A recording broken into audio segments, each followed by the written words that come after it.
अभी कंटिन्यूटी में हम देखने जा रहे हैं कि कैसे स्पिंडल अटैचमेंट चेक पॉइंट या एग्जिट फ्रॉम माइटोसिस, कैसे एनाफेज प्रमोटिंग कॉम्प्लेक्स काम करता है। इन सभी चीजों को यहाँ हमको देखने का मौका मिलेगा और एम फेज के अंदर होने वाली घटनाओं को हम लोग देख सकेंगे। एनाफेज प्रमोटिंग कॉम्प्लेक्स एक्शन भी हम लोग देखेंगे इस पूरे टॉपिक। तो हम टॉपिक में एंटर करते हैं। आप सभी लोग अच्छे से मुस्तैद होकर विषय को पढ़िए और समझने की कोशिश करिए। हम लोग कहते हैं कि anaphase promoting complex APC APC का क्या काम है? तो ट्रिगर्स, किस चीज को ट्रिगर करता है? Triggers the accurate separation of chromosomes during anaphase anaphase के समय क्रोमोसोम्स का एकदम एक्यूरेट सेपरेशन हो, यह एपीसी ट्रिगर करता है इस घटना को। ठीक है, कैसे करता है एक हम डायग्राम द्वारा देखते हैं। देखो, एपीसी नॉर्मली इनएक्टिव होता है। क्या होता है? ये इनएक्टिव होता है। अगर इसमें CDC20 जुड़ जाए, CDC20 अगर इसमें जुड़ जाए तो यह एपीसी जो है वह कहलाता है एपीसी CDC20 कॉम्प्लेक्स और ये हो जाता है एक्टिव। इसको हम लोग डायग्राम से भी दिखाते हैं। ये जो है ये एनाफेज प्रोमोटिंग कॉम्प्लेक्स है, ऐसे मैंने कह दिया। और ये जो है ये CDC20 हो गया। दोनों जब आपस में जुड़ जाता है तो फिर प्रोमोटिंग कॉम्प्लेक्स और ये जुड़ गया इसके साथ। हाँ, तो ये हो गया एपीसी CDC20 हो गया। ये अकेले तो इनएक्टिव रहता है, लेकिन जैसे ही जुड़ जाता है वैसा ही इरेज हो जाता है, वैसा ही इसमें एक्टिविटी शुरू हो जाती है।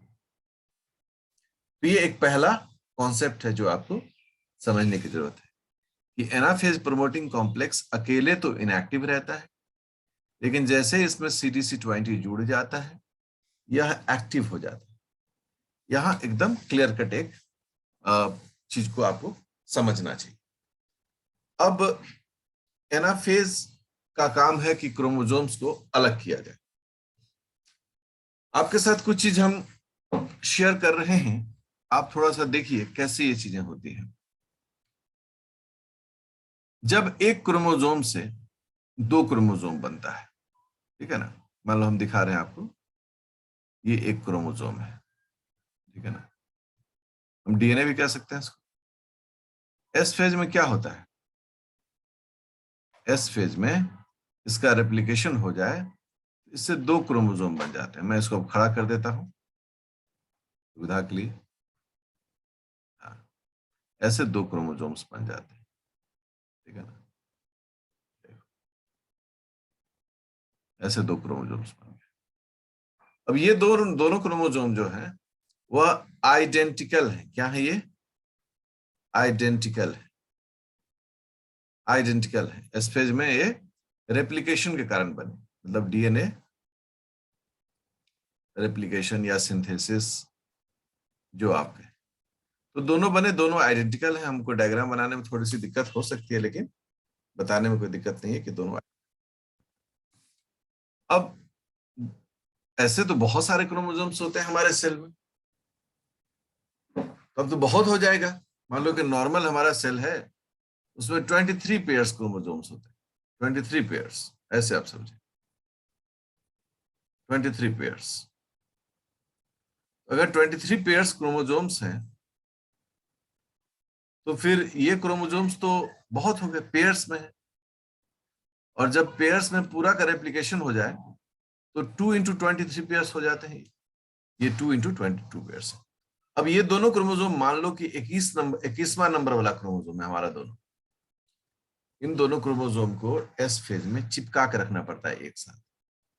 हम कहते हैं कि इन दोनों के बीच में एक ग्लू जो है, एक फेविकोल जो है वो लगा रहता है, जो इन दोनों को चिपका कर रहता है। इस ग्लू को हम लोग कहते हैं कोहेसिन। कोहेसिन कोहेसिन इसलिए नाम पड़ा कि अगर सिमिलर मॉलिक्यूल्स आपस में जुड़ते हैं तो उससे हम लोग कोहेसन कहते हैं, तो इसीलिए हम लोग इसको कोहेसिन कह रहे हैं। ये दोनों क्रोमोसोम्स हैं, दोनों डुप्लीकेट क्रोमोसोम्स हैं, आइडेंटिकल हैं। ठीक है, मैंने आपको समझने के लिए एक नंबर भी दिया है। दोनों क्रोमोसोम आपस में कोहेसिन में जुड़े हुए हैं, और ये सभी जो कोहेसिन में जुड़ने का प्रोसेस होता है, यह प्रोसेस होता है G2 में। आप में से कई बार लोग पूछते हैं सर G2 में क्या होता है, तो हम कहते हैं G2 में प्रिपरेशन होता है ताकि आगे माइटोसिस किया जा सके, कोहेसिन। सो कोहेसिन प्रोटीन जो है, कोहेसिन के बारे में हम लोग कहते हैं कोहेसिन इज अ ग्लू, चिपकैया, that connect to similar chromosomes.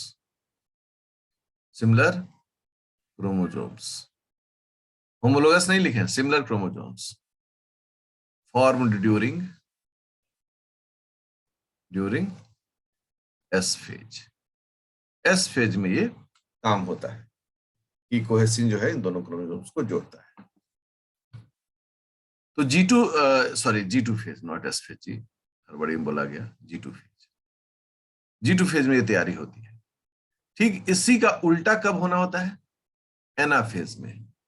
अब मान लो कि ये क्रोमोसोम हमारा है, एकदम ऐसे समझो सब, एक क्रोमोसोम और ये दूसरा क्रोमोसोम,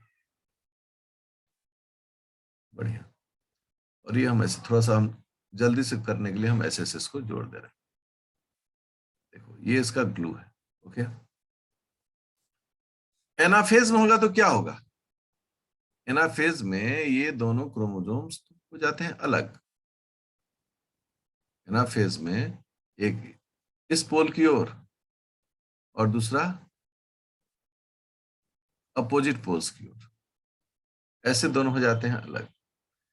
तो यहां जो कोहेसिन प्रोटीन है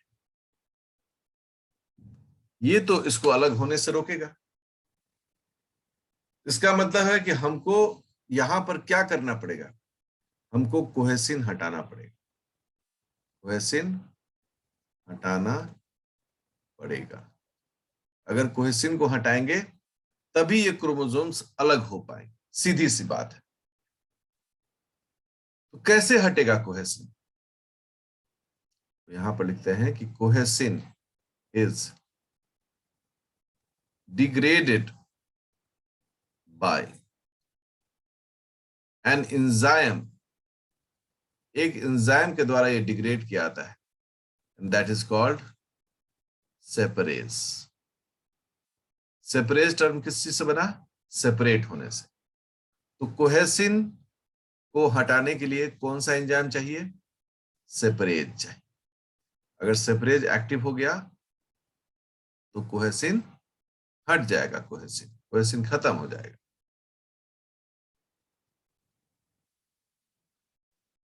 सेपरेज के साथ दो स्टेटस होता है, सेपरेज प्लस सिक्योरिन। सेपरेज के साथ, एंजाइम के साथ अगर सिक्योरिन प्रोटीन लगा होता है, यह बनता है सेपरेज सिक्योरिन कॉम्प्लेक्स, ठीक है। और ये कॉम्प्लेक्स क्या होता है? इनएक्टिव होता है। ये कॉम्प्लेक्स इनएक्टिव होता है। इसका मतलब है कि सेपरेज हमेशा एक्टिव नहीं होना चाहिए। सेपरेज सिर्फ और सिर्फ कब एक्टिव होना चाहिए? जब एनाफेज का टाइम। उससे पहले सेपरेज को क्या करना पड़ेगा? उससे पहले सेपरेज को इनएक्टिव करना पड़ेगा। जैसे कि देखो, हम मानते हैं ये हमारा सेपरेज है, ठीक है, ये हमारा सेपरेज है, और इस सेपरेज के साथ जुड़ता है कौन? सिक्योरिन, ठीक है। तो थोड़ा सा मैं इसे स्ट्राइप कर रहे हैं। सेपरेज के साथ जुड़ गया securin, so this is separase, this one is securin. जैसे ही ये दोनों जुड़ा रहेगा, ये हो जाएगा इनएक्टिव। जैसे ही सिक्योरिन अलग हुआ, जैसे ही सिक्योरिन अलग हो गया, वैसे ही सेपरेज क्या हो जाएगा? एक्टिव हो जाएगा।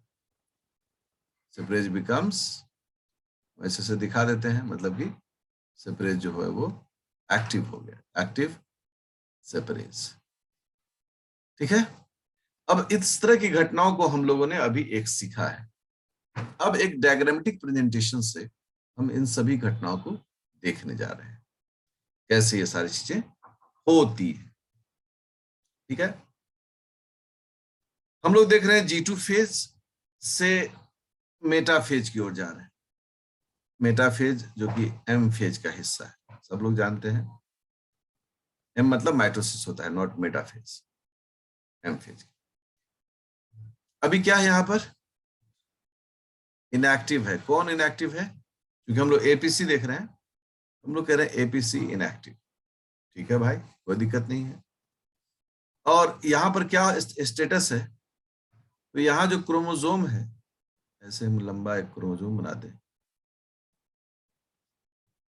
ठीक है ना, ओके।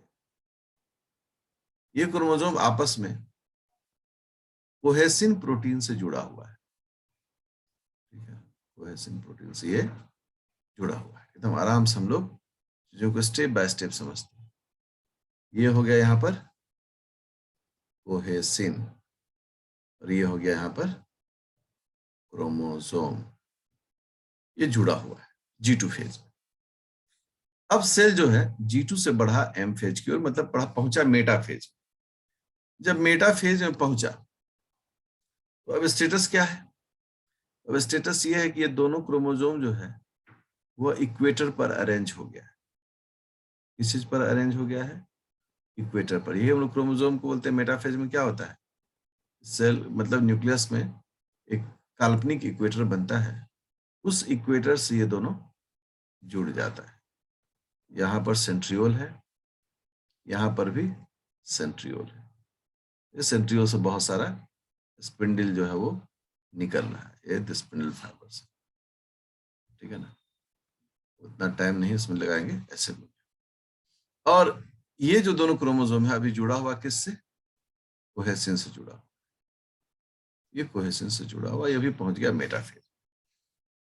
अभी यहां पर इस G2 से मेटाफेज में जाने के लिए कौन सा सीडीके चाहिए इसको? MCDK। MCDK अभी यहां पर एक्टिव है, इसको हम लोग कह रहे हैं एक्टिव है। तो सेल जो है वो G2 से M फेज मतलब बढ़ गया और मेटाफेज। अब M फेज ने क्या किया?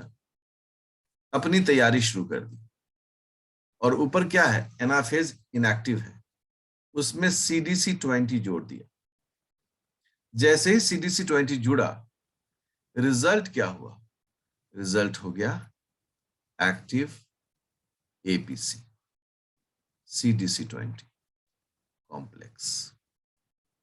अब साहब ये कॉम्प्लेक्स जो हो गया वह एक्टिव हो गया,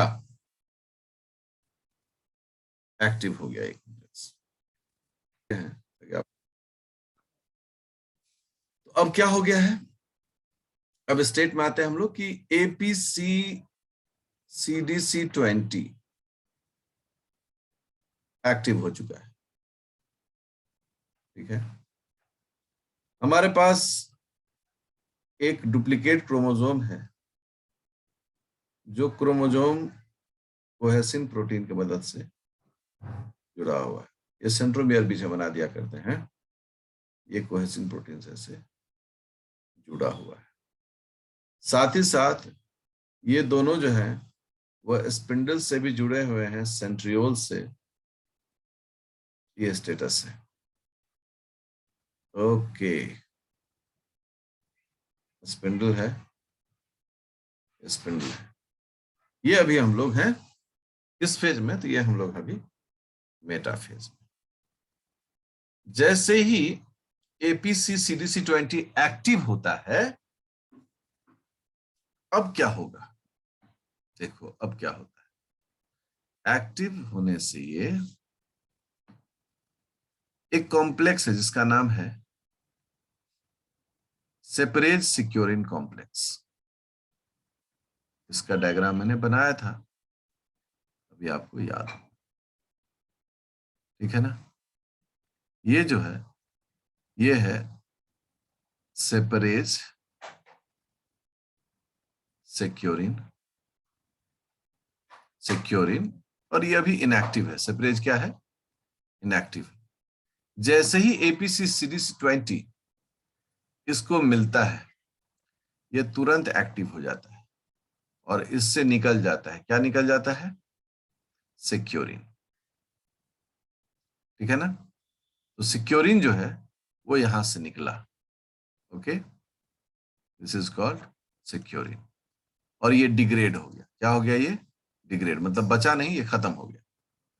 अब यहां पर क्या बचा? एक्टिव। क्या एक्टिव? एक्टिव सेपरेज। यहां हम बोल रहे हैं इसको एक्टिव सेपरेज। इस एक्टिव सेपरेज ने क्या किया? हम लोग कह रहे हैं इस एक्टिव सेपरेज ने रिमूव किया। क्या रिमूव किया? तो डिग्रेड किसको किया? डिग्रेड कोहेसिन। इसने कोहेसिन को डिग्रेड किया, जिसका नतीजा क्या हुआ? जिसका नतीजा ये हुआ कि दोनों क्रोमोसोम जो अभी एक दूसरे से चिपका हुआ था कोहेसिन के मदद से, जैसे ही कोहेसिन खत्म हुआ, दोनों क्रोमोसोम फ्री हो गया। ओके, फ्री हो गया और फ्री होके अपने अपोजिट पोल की ओर बढ़ने लगा। हम तीर का निशान दे दे रहे हैं, अपने अपोजिट पोल की ओर दोनों क्या करने लगा? बढ़ना शुरू हो गया। ओके, और इस प्रकार से आप देखते होंगे बीच में ऐसे ऐसे ऐसे ऐसे डॉट करके लिखता है। ये कोहेसिन कुछ कुछ बचा रहता है जो धीरे धीरे खत्म होता है। इसका मतलब क्या हो गया? कि एक्यूरेट सेपरेशन हो गया।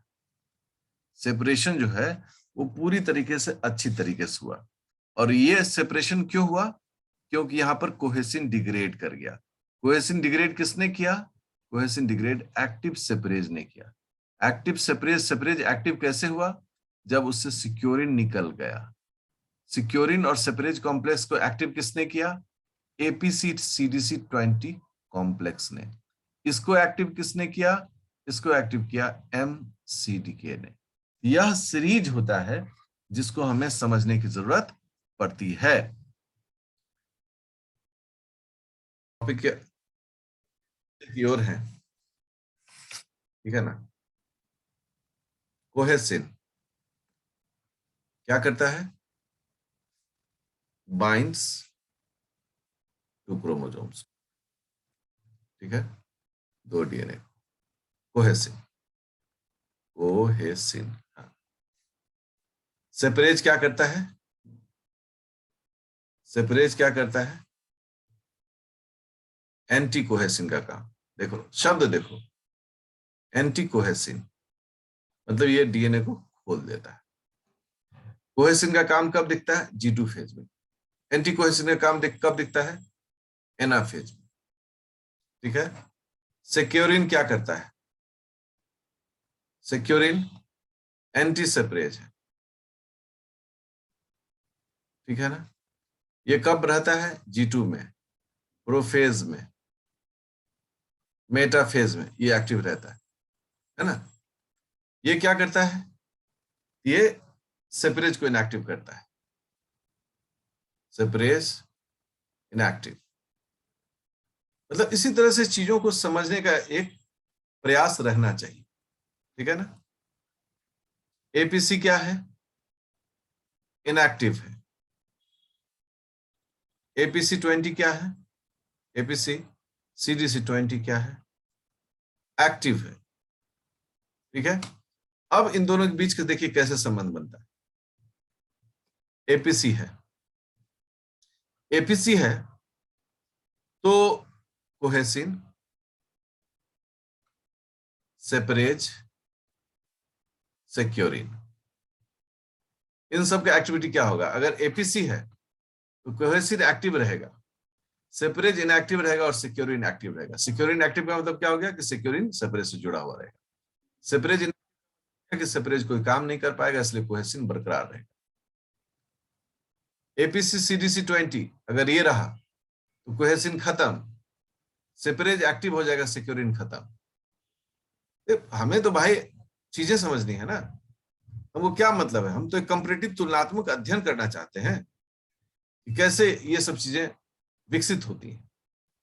तो आपको इस तरीके से चीजों को समझना चाहिए और यही जो है महत्वपूर्ण चीज है।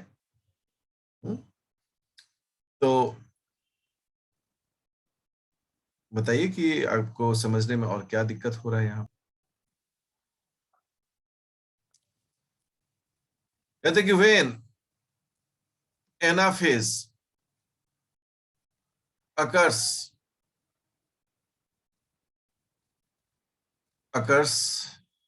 uh, when anaphase becomes successful,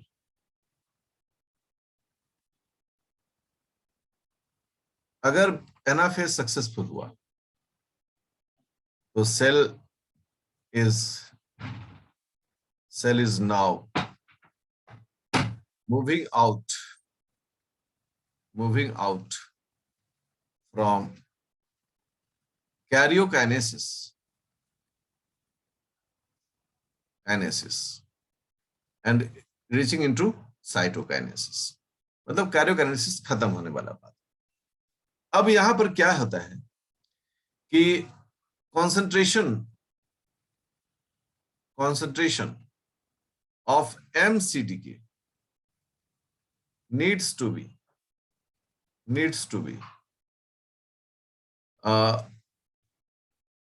लो।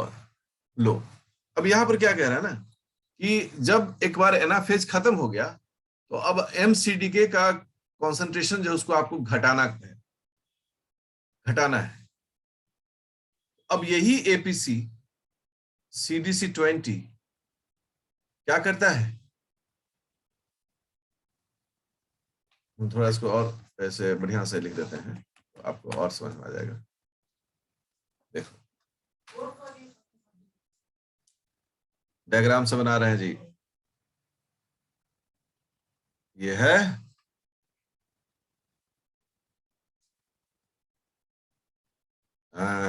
ये है एमसीडीके, जिसमें ये है सीडीके 1 और ये है साइक्लिन बी। अभी क्या है, ये एकदम एक्टिव है, लेकिन अब एनाफेज हो गया खत्म, अब इसकी मात्रा को हमें घटाना है। तो यहां पर क्या होता है, एपीसी सीडीसी 20 एक्टिव रहता है। एपीसी सीडीसी 20 जो यहां पर एक्टिव होता है वह क्या करता है, इस एमसीडीके के कॉन्सेंट्रेशन को घटाना शुरू करता है। देखो कैसे,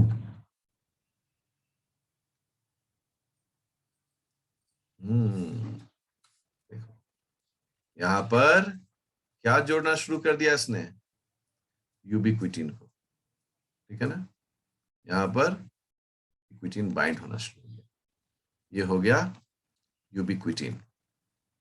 तो एपीसी सीडीसी 20 एक्टिव है, उसने क्या प्रमोट किया यहां पर, यूबिक्विटाइलेशन को, और इसका रिजल्ट क्या हो गया, एमसीडीके starts to be degraded, ठीक है ना। अब एमसीडीके जो है वो धीरे धीरे घटना शुरू हो जाता है, मतलब ये डिग्रेड होना शुरू हो जाता है। इसलिए हम लोग एक स्टेटमेंट लिखते हैं और वह स्टेटमेंट क्या होता है कि APC CDC20 activates degradation of phase, M phase का ये डिग्रेडेशन भी, सॉरी MCDK का डिग्रेडेशन ये शुरू कर देता है। ओके